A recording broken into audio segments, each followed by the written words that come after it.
Have you ever found yourself in an emotional standoff with your mate? You had an argument or disagreement, then each of you waited for the other to apologize. Or worse yet, if no one took the first step, did you sweep the issue and all your feelings under the rug? Well, today we'll learn how unresolved conflict and impossible expectations can damage the foundation of your marriage. Hello, everyone. I'm Dave Drury. You're listening to Living on the Edge with Chip Ingram.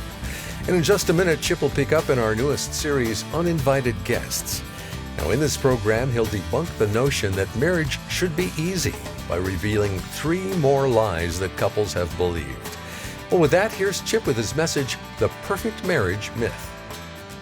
One of the things I really love doing, although I'm not a senior pastor anymore, I was asked to help with a young married couples class. And so I started one of the classes and I said something very matter of fact. I said, all of you will at some point in your marriage struggle with roles, money, in-laws, and sex. And I kind of paused and I looked around the room and it wasn't audible, but it was like, a gasp, like, what?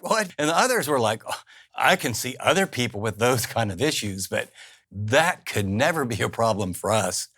I assured them that no matter how much they loved each other, at some point they're going to have conflict and probably arguments about roles. Who does what and how often? Who takes care of this and who takes care of that? Hey, why didn't you fill up my car with gas, dear? And you think, well, because it's not my car. And then you find out that, in my case, well, her dad always filled up the car with gas. That's what men do. Well, they didn't do that at my house. My dad couldn't even change the oil. And it sounds funny now, but whether it's family of origin issues or discovering who should do what or when, or coming to some convictions about what does the Bible teach about some big fundamental roles, and then how's that going to work out in our relationship with our gifts, and how do we handle the finances and who owns which part of it, or how do we stay on top of it together? Those are realities of 2 people living their lives and come together and they become one. And so roles are going to be an issue. I mean, we can laugh about who takes the garbage out, but I got news. Someone has to take the garbage out. Or in-laws. The first Thanksgiving comes up. Well, we're going to my parents. What do you mean, your parents? My parents want us to come there. Well, oh man, we can't do that. If we don't go to my parents, they'll be so disappointed and so hurt. And so who's going to tell which parent? And then pretty soon there's a big argument about that. And then we try the every other year plan and it doesn't matter what you do. And see, the issue is not in-laws. The issue is about loyalty. The issue is about expectations. The issue later becomes about boundaries. And so you're going to argue about in-law issues because at some point in time, if your mate seems to be putting her family ahead of your relationship, you've got a problem. If there's a chance that some things are happening where they're encroaching on your marriage or on how you're raising your children and you have to set some boundaries, those are tough conversations. Those were some of the hardest that I had to have with especially Teresa's father. Or think about the issue of money. If you don't think you're going to have some conflicts over money, but it's never really about money. See, it's about values and priorities. We have so much money. What are we going to spend it on? All I'm trying to get to is that these are the kind of things that cause conflict. For others, they've got this secularized Hollywood view of sex and thinks it's all about some experience. And that's what matters versus how do you cherish and serve your mate? Some will come out of a promiscuous background and really struggle with past memories or issues they've had. Or others come from maybe a real holiness background and literally think sex is bad. And so if sex and roles and money and in-laws at different seasons are going to be major problems, guess what? You get stuck. What do you mean? I mean, you argue about them, you bury them, they come up, and you keep going round and round, and over time they build resentment, and you have a problem, and problems cause division, and division causes problems in a marriage. So what do? Well, a lot of couples just hunker down. Well, we'll just get through this, or they bury it, and then resentment grows. If you're a baseball fan, what do you know about every baseball player? The greatest hitters of all time always have what? They have a slump. I mean, they can't figure it out. Been batting .325 for years and 45 home runs, and the season's 2 months in, I'm batting .128. Something's wrong. Well, what do? They watch film, and then they get a coach, an older player, mentor. And they say, I don't know what's going on. I know I'm a good hitter, but something's wrong. Lie number 9 of what kills and destroys marriages is this: getting help for our marriage from a counselor or a mentor is for losers. We should be able to figure this out on our own. And besides, we don't want to broadcast our problems to everyone around the world. We don't need outside help. The underlying message is being vulnerable is scary, and I'm afraid. And that can be the man, that can be the woman, that can be both of you. If we invite someone into this relationship, we're going to get exposed. Here's the truth. Every great athlete, artist, and business executive knows the value of a coach. We all get stuck on occasion, and we need help to work through these issues we can't see for ourselves. Now, sometimes that's an older friend. There was probably not a church that we ever served in that we didn't find an older couple or two that we felt like they're 10 years, maybe 15 years down the road, and we're going to become friends with them because I don't know what that decade looks like, but they look like they came through it pretty well. I want to hang out with someone that I can say, how did you go through your 50s? Or later, how did you go through your 60s? Or our kids are going away to school and the empty nest is coming, and how did you guys negotiate that? At other times, it's a little bit more formal. Maybe you meet with one of your pastors, or maybe your small group leader is a gifted facilitator, or maybe it's a really, really biblical Christian therapist. And you just say, we're stuck. And unfortunately, if you stay stuck, the problems don't get better. They get bigger and bigger and bigger. And over time, the problem isn't just the problem. The problem is your husband. The problem is your wife. It's the way he always is. It's the way she always is. And you begin to create a world where you start to label and blame your mate in ways that are really negative, and it's hard to get out of. My personal issue was that I was proud. I'm in seminary. I majored in psychology. I've led a ministry. I've helped other people with their problems. We did our marriage, our dating, God's way. We should figure this out. And the picture, literally, I had in my mind was, I'm going to walk in to some counseling area, and as I'm sitting out there in the waiting room, someone I know is going to walk in. Wow, I didn't know you had such big problems that you needed a counselor. And the truth is, I had such big problems, I really needed a counselor. I think I have at least average to above average intelligence, and my wife, certainly, she's a smart lady. Well, we couldn't figure it out. We got stuck. The greatest step we ever took was going to counseling. And I thought, if my marriage doesn't work, I can't be a pastor. Now, back then, we got the student rate, which was really good, $90 an hour. And I'm making $1,000 a month. It is the best $90 I spent in my whole life. That $90 taught us how to communicate. That $90 helped my wife and I both realize we're both insecure, we're both afraid, we both have baggage, and here is the beauty. I got to listen to my wife tell someone what some issues and problems and struggles were that I never heard in my life. And I got to share some things that I would have probably liked to say to her that I didn't have the courage to say. And my wife could eavesdrop and realize, wow, Chip's really hurting. He's really struggling. What I received out of that experience was compassion from my wife. And what I gained was understanding about, oh, she's doing this because that's how she grew up. That's how she was treated before. That's what she fears. I just can't encourage you enough. Do not believe this lie that getting help for your marriage from a counselor or a mentor is for losers. Every great athlete, artist, and business executive knows the value of a coach. We all get stuck on occasion, and we need help to work through the issues that we can't see for ourselves. My passage for this one is 1 Peter 5:5. In the same way, You who are younger, submit yourselves to your elders. And all of you, clothe yourselves with humility toward one another, because God is opposed to the proud, but he shows favor to the humble. It was in humbling myself that I experienced God's favor, and our marriage got restored. It was work, but God did it. And he did it because I refused to believe at some point in time, and my wife refused to believe that we could do it on our own. You're listening to Living on the Edge with Chip Ingram. We'll get back to today's message in just a minute, but quickly, throughout this series, Chip's emphasized the fact that great marriages require a lot of work, and that's where we come in. Keep listening after this message to learn more about a helpful new resource we've created that couples can use to grow and strengthen their relationship. Stick around to get all of the details. For now, here again is Chip to continue our series, Uninvited Guests.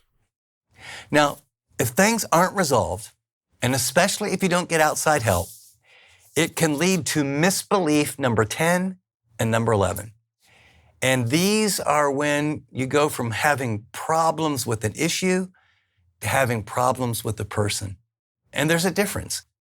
Lots of people have issues in their marriage, but unresolved issues over time, you shift to blaming the other person. And then you shift from not only blaming, but you assign motives.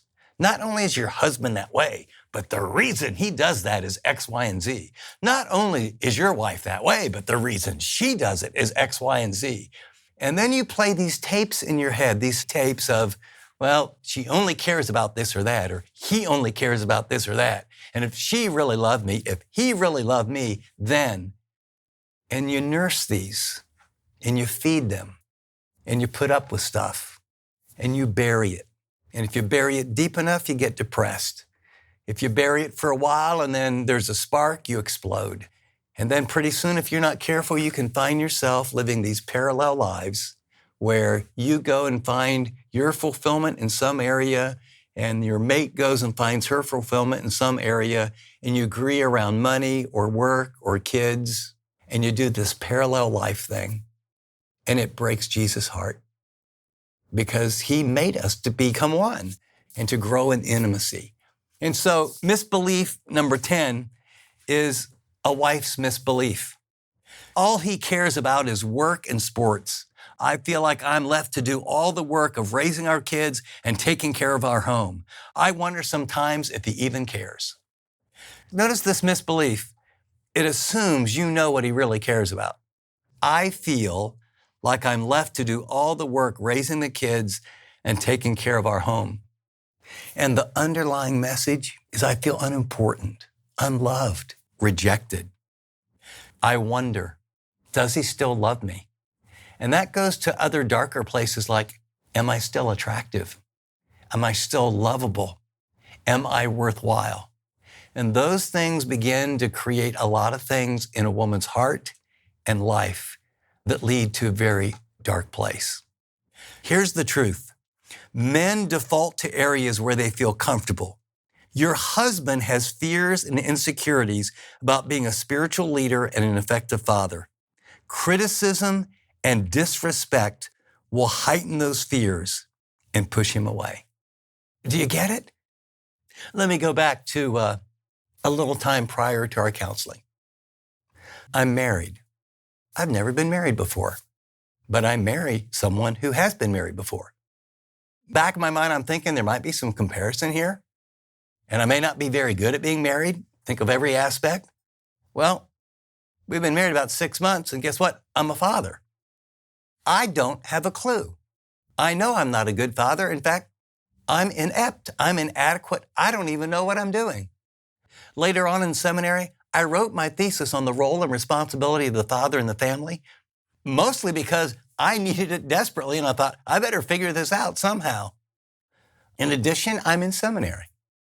I have a really good memory. I don't know that I'm all that smart, but I got an amazing memory, and so I always did really well in school. So I'd been to college, I'd been to graduate school, I did really, really well, and now they dropped me in this place called seminary.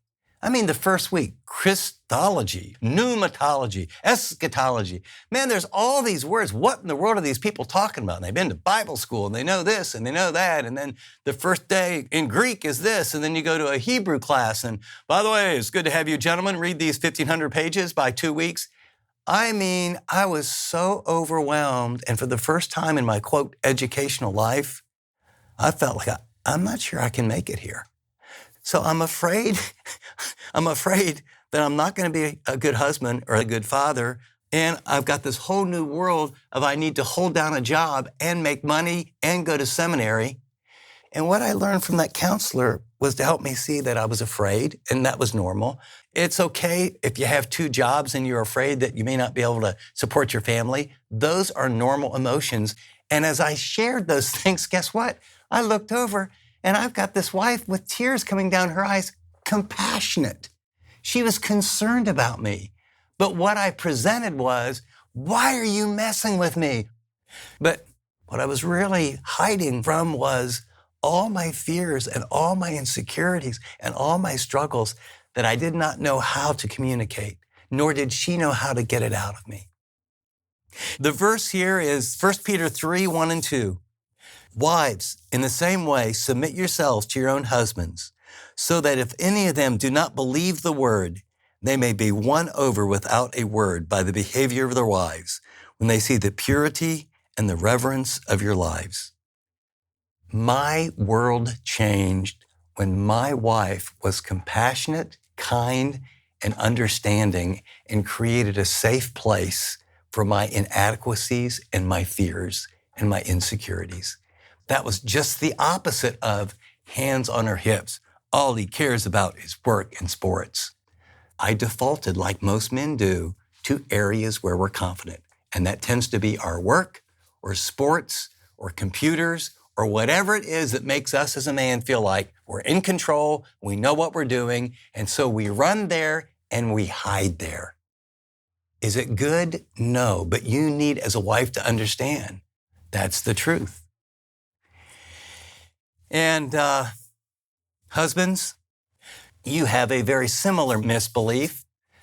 The misbelief for husbands is lie number 11. It goes something like this. All my wife cares about is the kids and the calendar. Our sex life is on life support because she's always tired or making excuses. Sometimes I wonder if she even cares. Sound familiar, guys? The underlying message as a man is I feel rejected and I feel unimportant. And so what do? You assign motives and you assign blame.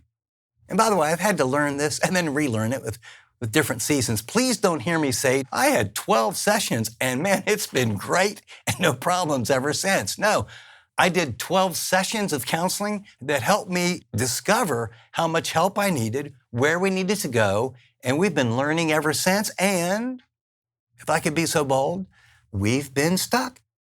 You mean you got stuck even while you were pastoring like a really large church? Yes. You got stuck in the empty nest when the whole world changed and seasons changed? Yep. What did you do? Well, I talked to mentors and coaches and friends who would really help me. And on a couple occasions, I know a guy who's an amazing biblical counselor. And I said, you know something? Teresa and I have been working through this for a few months and we're just kind of butting heads. You think you could meet with us 2 or 3 times and help us kind of get some perspective? Sure, Chip, be glad to. Can I tell you something? This happens in seasons. Sometimes it's right after that baby comes. I don't know how many young men have conceded, I feel so guilty. I feel so guilty. I said, what do you feel so guilty about? It was just the 2 of us. We had this great marriage. And it was really wonderful. And then this baby came. And I mean, it was awesome. And it's cute. And I held it and she held it. And we get up at night together and we share everything. And it's wonderful. I mean, that was good for 3 or 4 months. But now I don't think she knows I exist. I mean, children are great. But I want to be number 1. And at the same time, our intimacy is gone. She's preoccupied. Her whole world is wrapped up in that child. And you got a little attention at the gym. Or the barista sure is cute at the coffee shop. Or there's a coworker that is kindly asking, how are things at home? And is everything okay? You seem a little down. and you start sharing with someone else other than your wife some of your struggles, and they sure seem accepting. And if you want to get set up for an affair, if you want to get set up for destroying your marriage, set up for destroying your kids' lives, your future, perhaps your job, and a lot of other things that go with it, I just can't tell you how many times I've sat across the table from a godly man that in a weak moment allowed this misbelief to rattle around in his head and then into his heart, where he thought all my wife cares about is the kids or the calendar or what's going on at church. The truth is, women default to areas where they feel confident. Your wife has fears and insecurities about her value, her identity, and her physical attractiveness. Sarcasm about sex, her looks, or preoccupation with the kids will only reinforce her feelings of inadequacy, and they will drive her away. The verse here is Ephesians 5:28 and 29. In the same way, husbands ought to love their wives as their own body. He who loves his wife loves himself. After all, no one ever hated his own body, but they feed and care for their body, just as Christ does the church. See, what I learned was that my wife growing up, when she was going through a rough time, she would go out by herself and play her guitar, and she's an introvert, and she would just get alone all by herself because that's her safe space. And what I learned was that she went through a very painful rejection at home and then another one in a marriage when her husband ran off with another woman. So in our conflicts, she's thinking, I may be failing as a wife. This could be happening again. She's feeling, I don't fit into the seminary crowd. All these people have all this education and Chip's in a different world. And someday are we going to drift apart? She focused what? On our children and on other areas. Why? Because that's where she was comfortable. And what I learned was when I heard she was as afraid and hurting and as insecure as me in some areas, and I got to hear that, guess what? I had compassion. I thought, oh, it's not just she only cares about the kids. It's that she's hiding there because that feels safe. Can I encourage you, if you need some help to get unstuck, make a phone call today to a friend, a mentor, a pastor, or a Christian biblical therapist and talk to your mate and say, you know something? We're both smart people. If we could figure this out, we would have done it by now. Why don't we go to counseling? And if for any reason this has gone a bit too far and they won't go, you go by yourself. Because once you change, the whole system changes. Lord, would you please speak powerfully to those that are stuck and that are hurting? And part of what I shared is just, it's like I'm reading their mail and I know what's going on inside their home. You know what's going on and you want to help them. Would you give them the grace to take that step and to get some outside help? In Jesus' name, amen. This is Living on the Edge with Chip Ingram. And you've been listening to Chip's message, The Perfect Marriage Myth, from our series, Uninvited Guests, Recognizing and Resisting the Attacks on Your Family. Well, our Bible teacher, Chip Ingram, is with me now. And Chip, throughout this series, you've highlighted a new resource we've created for couples. Can you tell us a bit more about it? Be glad to, Dave. We're calling them Marriage That Works Truth Cards. And there's two things that these cards do. They provide foundational truths about marriage, and they expose the prominent lies that almost every couple believes. And let me give you an example. When I finally meet the right person, everything will be fine. Well, then on that card, there has a stop sign, and then you flip it over, and it says marrying the right person is crucial. But even with the greatest mate, a successful marriage requires following God's design, putting in the hard work, and persevering through difficulties and relying on the Holy Spirit's power. And here's what I want you to get. When marriages get tough, when you hit a rough patch, and we all do, that lie creeps in. Maybe I married the wrong person. If I could just find the right person. And it's easy to get out of this relationship and find someone else. We want to help couples focus in on the truth that will build the kind of marriages that cause families to thrive. So if you would like to strengthen your marriage, let me encourage you, get these cards. Dave, could you take a minute and help people understand exactly how to get these? Sure, Chip. It's actually really simple. Throughout this entire series, for anyone who chooses to become a monthly partner with Living on the Edge, we'll send you these new Marriage That Works truth cards as our way of saying thanks. So please pray about supporting us. Your gifts have an eternal impact as we fight for marriages and families everywhere. To learn how to become a monthly partner, visit livingontheedge.org or call us at 888-333-6003. That's 888-333-6003 or go to livingontheedge.org. App listeners, tap donate. Well, be sure to join us next time as Chip continues his series, Uninvited Guests, Recognizing and Resisting the Attacks on Your Family. Until then, I'm Dave Drury saying thanks for listening to this edition of Living on the Edge.